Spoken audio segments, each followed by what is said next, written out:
नमस्कार। नमस्कार भारतीय विद्या भवन नीरजा जी, धन्यवाद मुझे बुलाने के लिए। पहले तो मैं आपको धन्यवाद देता हूँ सरस्वती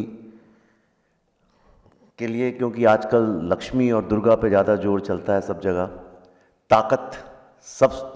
ताकत को माना जाता है, विद्या जो हमारी असली धरोहर है उसको शायद हम लोग कहीं भूल गए।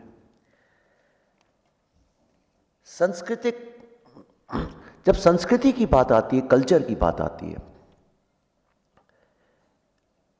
तो सबसे पहले कंटिन्यूटी की बात आनी चाहिए। संस्कृति कोई ऐसी चीज नहीं है जो आप अचानक आज एक नई क्रिएट कर दें। संस्कृति लगातार एक चेन की तरह जुड़ी हुई, एक से दूसरे से जुड़ी हुई चीज है। आप एक कड़ी को बदल दें और आप देखें आपका पूरा सांस्कृतिक इतिहास बदल जाएगा। मैं आपसे दो घटनाएं मेरे साथ घटी थी, उनकी चर्चा करना चाहता हूं। कुछ वक्त पहले मैं जादवपुर यूनिवर्सिटी गया था। मुझ पे वहां हमला, वो सब अलग बातें, वो राजनीतिक बातें हैं, पर वहां मुझे लड़कों ने बताया वहां पे एक गोष्ठी, जैसे यहां हम लोग कर रहे हैं उस तरह वहां एक गोष्ठी हुई थी जिसमें चर्चा की गई थी कि दुर्गा वॉज अ प्रोस्टिट्यूट और नॉट, इस विषय पे डिस्कशन हुआ था और बकायदा हुआ था। उसमें कोई डेमोक्रेसी में कोई बड़ी आपत्तिजनक बात नहीं, किसी भी विषय पे हो सकता है।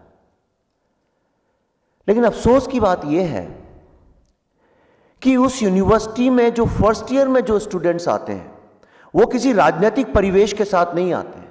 एक आम middle class small town Hindustan का कोई भी लड़का या लड़की जब किसी यूनिवर्सिटी में जाता है तो यह कल्पना ही नहीं की जा सकती है कि उसके परिवार, चाहे वो हिंदू हो, चाहे मुस्लिम हो, चाहे ईसाई हो, गरीब हो, अमीर हो, कैसा भी हो, भ्रष्ट परिवार से भी आता होगा, तो भी उसके माँ बाप उसको यह नहीं सिखाते होंगे कि जब तुम फर्स्ट ईयर में कॉलेज में जाओ तो अपनी संस्कृति के ऊपर सवाल उठाना शुरू करो और देश के टुकड़े होने की बात करो।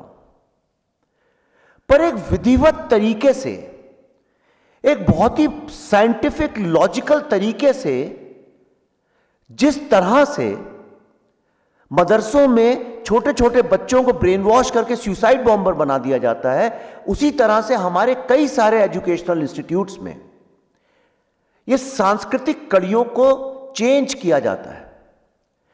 इसीलिए आप देखेंगे हमारी सोसाइटी हमेशा संस्कृति को लेकर डिवाइडेड सी रहती है। सिर्फ हमारे यहीं आप देखेंगे बात की जाती है वेस्टर्नाइज्ड लोग और हिंदुस्तानी लोग। जहां आपने कुर्ता पहना या टीका लगाया, वेदों की बात करी, आपको एक अलग कैटेगरी में रख दिया जाता है, और जहां आपने थोड़ी अलग तरह की बात की आपको एक अलग कैटेगरी में। विश्व के कौन से देश में ऐसा है? आप जब लंदन के ईस्टर्न साइड में जाते हैं तो चाहे आप किसी भी देश के हो, किसी भी वेशभूषा के हो, कोई भी अब मान्यता मानते हो, किसी भी फेथ के हो, आपको पता है आप शेक्सपियर की सिटी में आ गए हैं। मैं भी साल्सबर्ग गया था, वहां आप एयरपोर्ट पे उतरते हैं और आपको पता है मोजार्ट के शहर में आ गए हैं। और आप कोई भी हो, चाहे आप जर्मन हो, चाहे ऑस्ट्रिया के हो, चाहे फ्रेंच हो, आप उस मोजार्ट पे गर्व करते हैं, क्योंकि उस मोजार्ट पे, उस संस्कृति पे किसी देश या भाषा या राष्ट्र का हक नहीं है। आप यकीन नहीं करेंगे, आप हिंदुस्तान के किसी भी स्कूल में चले जाइए, किसी भी कॉलेज में चले जाइए और आप पूछिए, विश्व की तो बात बाद में करेंगे, इस देश में सबसे बड़ा महाकवि कौन पैदा हुआ है? हो सकता है कुछ बच्चे समीर या आनंद बख्शी का नाम ले लें, कालिदास का नाम कोई नहीं लेगा। आखिर ये क्यों हुआ और कैसे हुआ? ये एक बहुत, हालांकि हम सबको पता है कैसे हुआ, लेकिन एक बहुत गंभीर विषय है। कालिदास से अच्छा काव्य लिखने वाले, ये तो विश्व के कई लोगों ने माना है कि इससे बड़ा कोई कवि पैदा नहीं हुआ, लेकिन शेक्सपियर, हर मां बाप गर्व से कहता है मेरे बच्चे ने देखो शेक्सपियर पढ़ा है, लोगों की लाइब्रेरी में शेक्सपियर रखा होगा। आप आश्चर्य करेंगे, मेरी लाइब्रेरी, चूंकि मेरे पिताजी ने सारे कालिदास को ट्रांसलेट किया था, तो बंबई में मेरे लाइब्रेरी में सबसे आगे कालिदास रखे हुए हैं। जो फिल्म इंडस्ट्री के लोग, जिनका कर्तव्य होना चाहिए सांस्कृतिक धरोहर को आगे ले जाने का, कई बार मुझसे पूछते हैं ये कालिदास कौन है। उनको लगता है जैसे गुलशन नंदा की तरह कोई उपन्यास लिखने वाले व्यक्ति। क्योंकि फिल्म इंडस्ट्री वाले ढूंढते रहते हैं ये जो पल्प फिक्शन होता है स्टेशन में जो बिकता है, उसको एकता कपूर देखते होंगे, उनने तो हायर किया हुआ था जो ये पल्प फिक्शन लिखने वालों को। ऐसा क्यों हुआ? मैं आपको बताता हूं ऐसा क्यों हुआ। आजादी के बाद पहली बात तो हमको यह नहीं बताया गया कि हम पे 1000 साल तक माइनॉरिटी ने रूल किया। विश्व में कोई और ऐसा समाज, ऐसा कोई देश है ही नहीं जिसके ऊपर 1000 साल तक माइनॉरिटी ने रूल किया हो। उसके बावजूद हमको एक इलिबरल, इनटॉलरेंट, एक छोटी सोच वाले समाज की तरह से हम पे लांछन लगा के एक हीन भावना से ग्रस्त किया गया। और जब आप किसी को हीन भावना से ग्रस्त कर देते हैं, किसी बच्चे पे हर समय लांछन लगाते रहे कि तुम तो कमजोर हो, तुम तो कमजोर हो, तुम तो कमजोर, तो मानसिक रूप से कमजोर हो ही जाएगा वो। और तब आप उसके दिमाग में जो बात डालेंगे, उसमें जो हीरोज उसके दिमाग में क्रिएट करेंगे, उनको वो मानने लगेगा। और यही हमारे साथ हुआ। अभी मैंने एक फिल्म बनाई है द ताशकंद फाइल्स, जो लाल बहादुर शास्त्री की मृत्यु पे आधारित है। उसमें एक डायलॉग है, उसमें एक कैरेक्टर जो मंदिरा बेदी प्ले कर रही है, वो कहती हैं कि हमने शास्त्री जी को एक नहीं 2 बार मारा है, एक बार ताशकंद में और उसके बाद धीरे धीरे उनको लोगों के दिमाग से ही खत्म कर दिया। और उसमें एक डायलॉग है, वो कहती है, और ये हमने फिल्म खत्म होने के सेकंड लास्ट डे पे शूट किया था। इस फिल्म में 5 नेशनल अवार्ड विनर्स हैं, नसीरुद्दीन शाह हैं, पंकज त्रिपाठी हैं, मिठुन चक्रवर्ती हैं, पल्लवी जी, और 12 बहुत अच्छे एक्टर्स हैं जो पढ़े लिखे और जो विद्वान माने जाते हैं। जो हमारी हीरोइन है वो भी नेशनल अवार्ड विनर है। और उसके बाद दूसरा डायलॉग उसमें यह था कि कितने अफसोस की बात है कि मेरे बेटे तक को नहीं पता कि 2 अक्टूबर को गांधी जी के अलावा शास्त्री जी का भी जन्मदिन है। जब उसने वो डायलॉग बोला तो उस यूनिट में 200-250 लोग थे। आप यकीन नहीं करेंगे, सारे एक्टर्स और उस यूनिट के लगभग हर व्यक्ति को, सिवाय मैं, पल्लवी और 2-4 लोगों को छोड़ के, जो मेरे असिस्टेंट थे प्रफुल्ल, सब लोगों ने कहा, अरे क्या वाकई में 2 अक्टूबर को लाल बहादुर शास्त्री का जन्मदिन है? ये कैसे संभव है? इसका हमने एक विधिवत तरीके से इसको धीरे धीरे लोगों को ब्रेन वॉश करके एक स्लो पॉइजन की तरह से एक ऐसी संस्कृति सामने रखी है जिसको हमने बेहतर या श्रेष्ठ संस्कृति के सामने रखा, जिसके कारण हर मां बाप चाहते हैं कि मेरा बच्चा जो है कॉन्वेंट में जाके शेक्सपियर सीखे, और अपनी जो संस्कृति है उसको लेके एक हीन भावना सी हमारे दिमाग में क्रिएट हो गई है। आईआईटी बंबई के एक प्रोफेसर हैं, आप बहुत सारे लोगों ने जानते होंगे, मेरी किताब में भी उसका मैंने उल्लेख किया है। जब आईआईटी जी में जो लड़का टॉप करता है, लड़का या लड़की जो भी टॉप करता है, उसको असाइन किया जाता है उन प्रोफेसर के साथ। आप जानते होंगे उनको बहुत अच्छे से, मैं नाम नहीं लेता हूं। तो उनने मुझे यह बताया कि मैं सारे करियर में वैदिक साइंस के ऊपर वर्ल्ड साइंस कांग्रेस में जाया करता था और भाषण देता था, पर अभी पिछले 4-5 साल में कुछ ऐसी स्थिति उत्पन्न हुई है कि अब मैं जाता हूं तो मीडिया वाले और मेरे साथी लोग और स्टूडेंट्स कहने लगते हैं, अरे ये तो संघी है, ये तो रिग्रेसिव टाइप के आदमी है, ये वैदिक साइंस क्या होता है, ऐसा तो कुछ होता ही नहीं है।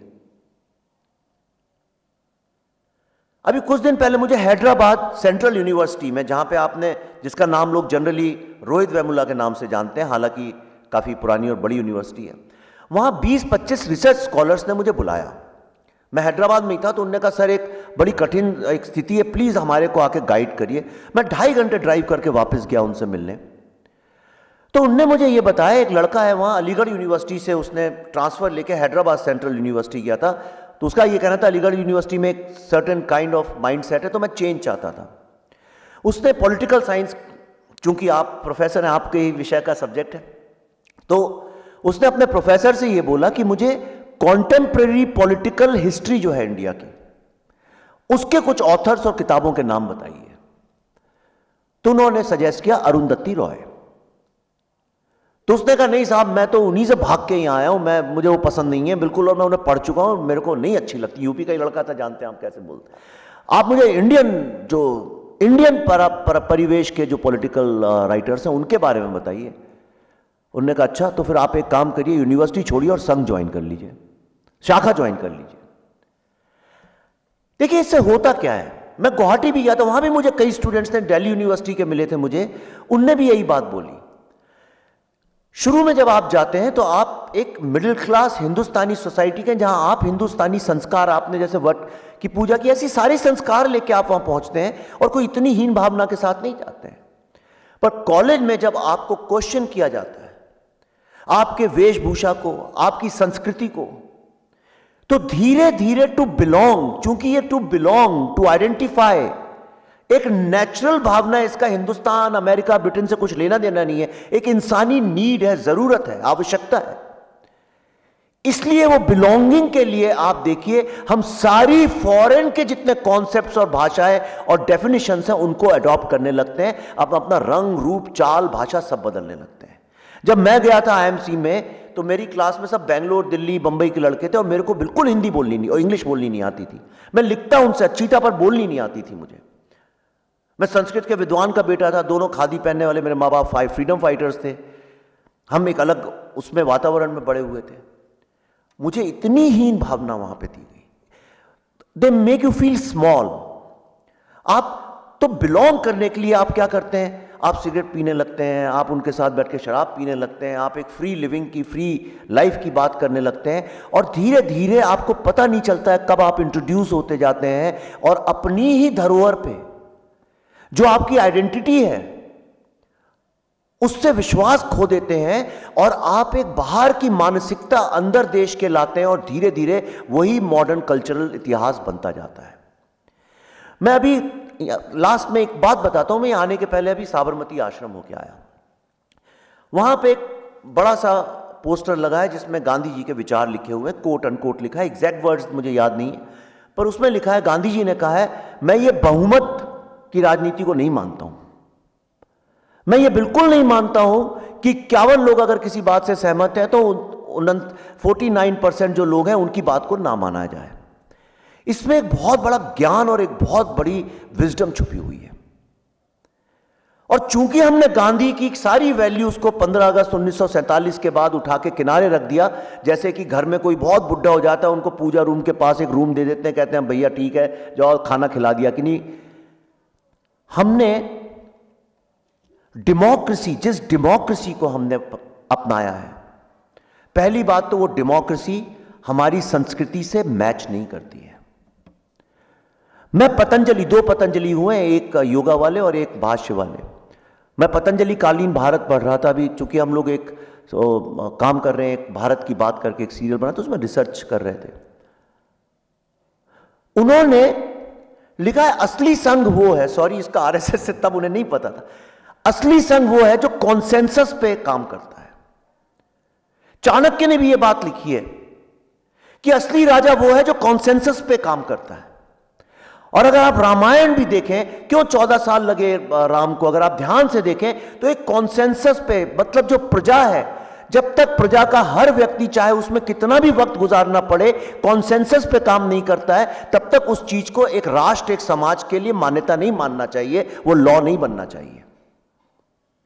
हमारा दुर्भाग्य यह रहा कि हम लोगों ने एक फॉरेन के कॉन्सेप्ट को, उसी डेमोक्रेसी को हम रीडिफाइन कर सकते थे, हम अपनी तरह से सूट कर सकते थे उसको, लेकिन हम लोगों ने हमेशा एक 49% अनसेटिस्फाइड सिटीजन्स इस देश में हमेशा रहे। दूसरा कॉन्सेप्ट था सेकुलरिज्म का। हमारी जो परंपरा रही है वो टोटल एक्सेप्टेंस की रही है, जो कॉन्सेंसस से ही जुड़ी हुई है। पर हमने एक फॉरेन का कॉन्सेप्ट सेकुलरिज्म अपने यहां इंट्रोड्यूस किया, इसलिए जो लोग टोटल एक्सेप्टेंस पे बिलीव करने वाली जो एक भारतीय संस्कृति थी, उन लोगों को हमने नेशनल मेन स्ट्रीम नैरेटिव से काट फाट के अलग कर दिया। इसीलिए जो लोग सेकुलरिज्म का झंडा लेके चलते थे उनके हाथ में हमने मेन स्ट्रीम नैरेटिव दे दिया। अंत में मैं आपको सिर्फ यह बताना चाहता हूं कि मैं एक बहुत बड़ा प्रोजेक्ट करने जा रहा हूं, हिस्ट्री ऑफ हिंदू सिविलाइजेशन।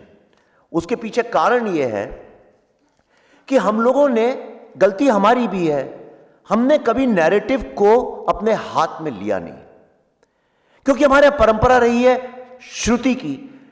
किसी ने कुछ बात बोली, उसको गा के, सुना के, याद करके वो पीढ़ी दर पीढ़ी आगे गया। कभी किसी ने सोचा है हमने लिखने पे, डॉक्यूमेंटेशन पे क्यों नहीं विश्वास? कल्चर समाज के साथ साथ नई नई जनरेशंस के साथ धीरे धीरे इवॉल्व होता रहता है, नया आगे बढ़ता रहता है। ये एक साइंटिफिक तरीका था कि उसी मात्राओं में, उसी मंत्र की मात्राओं में आप उसमें नए नए संशोधन करते रहे, नए नए विचार लाते रहे और आपका कल्चर इवॉल्व होता रहे। हमने उस प्रथा को खत्म किया है। इसलिए आप देखिए आज YouTube के जमाने में आप अगर क्रिश्चियनिटी की बात करें, इस्लाम की करें, वर्ल्ड वॉर की करें, यूरोप की करें, अमेरिका की, आप उनकी पूरी हिस्ट्री, दस्तावेज बड़े बड़े मिल जाएंगे।